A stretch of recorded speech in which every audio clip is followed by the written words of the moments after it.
Subject.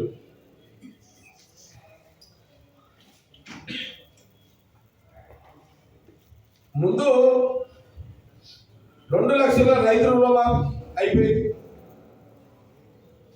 2 లక్షల రూపాయలకు సంబంధించిన రైతు రుణమాఫీ అయిపోయింది. దాంట్లో 2 లక్షల కంటే ఎక్కువ ఉన్న వాళ్ళకు కొంత ఖాళీ వాళ్ళని బట్టి చర్చ జరుగుతుంది. దాని మీద మళ్ళీ నేను మాట్లాడతాను సందర్భం వచ్చింది. 10 లక్షల రూపాయలు ఏ హాస్పిటల్లో పోయినా అది అమలవుతున్నది ఆరోగ్యశ్రీ. ఈ 4,000 పెన్షన్ ఇచ్చేది ఉంది.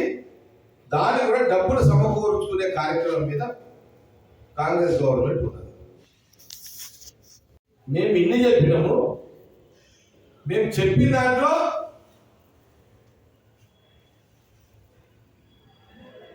%70 రీచ్ అయినాము. 30% అమలు చేసే కార్యక్రమం మీద కాంగ్రెస్ గవర్నమెంట్ సీఎం రేవంత్ రెడ్డి గారు మా క్యాబినెట్ మినిస్టర్ ఉన్నారు.